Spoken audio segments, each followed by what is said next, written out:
Presiden dan calon wakil presiden nomor urut 1 dari Koalisi Perubahan Anies Baswedan dan Muhaimin Iskandar mendapat dukungan strategis dari Gerakan Nusantara atau Anak Muda Satu Nusa Satu Suara pada Pilpres 2024. Dukungan tersebut dideklarasikan langsung oleh Gerakan Nusantara di kediaman Anies Baswedan di kawasan Lebak Bulus, Jakarta Selatan Minggu malam. Pertemuan ini diisi dengan sesi tanya jawab dan penyampaian aspirasi kepada pasangan capres-cawapres tersebut, antara lain mengenai politik identitas, stunting, pendidikan, perlindungan anak, UMKM, dan nepotisme. Ketua Gerakan Nusantara Dimas Oki Nugroho menjelaskan anak muda adalah pilar bangsa yang harus dijaga. Harapkan pemilu bisa berlangsung baik, pemilu bisa berlangsung secara jujur dan adil, demokratis, ya tidak ada bentuk hal-hal yang tidak kita inginkan yang terjadi di pemilu. Jadi betul-betul ini adalah pesta rakyat, pesta demokrasi, pesta anak muda. Dan kami ingin ada perubahan Republik ini, kita mendukung Anies dan Muhaimin Iskandar sebagai Presiden dan Wakil Presiden RI. Sementara itu, Koalisi Indonesia Maju optimistis akan memenangkan Pilpres 2024 lewat satu putaran. Ketua Tim Kampanye Nasional Koalisi Indonesia Maju, Rosan Roslani juga yakin pemilih muda akan menjatuhkan pilihan kepada Prabowo Gibran. Ia menyatakan dengan adanya tim Fanta ini, paslon Prabowo Gibran menargetkan memenangkan Pilpres 2024 lewat satu putaran dengan meraup minimal 70% suara dari pemilih muda. TKN pemilih muda yang terus bersama-sama berjuang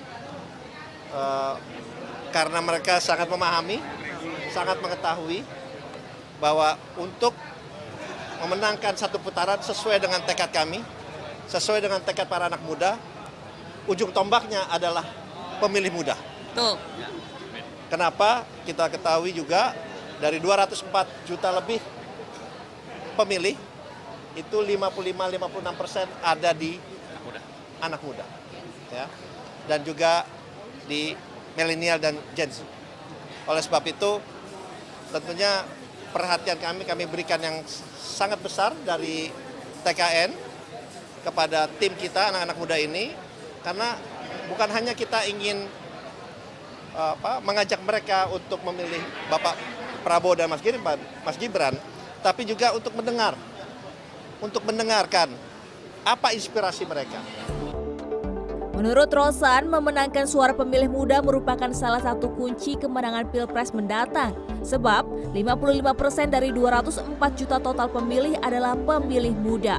Ia berharap keberadaan Gibran sebagai pendamping Prabowo dapat menarik suara para pemilih muda.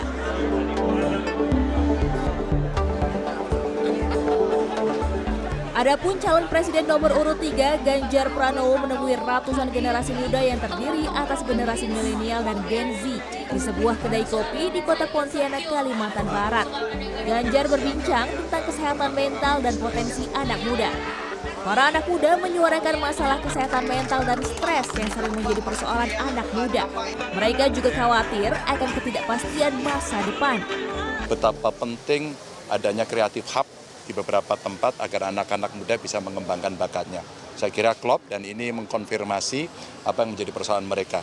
Dan tadi saya mulai dari soal kesehatan mental, apa kalian stres? Oh, banyak yang selalu melihat orang lain.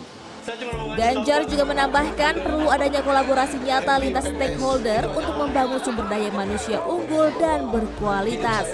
Tim Liputan CNN Indonesia.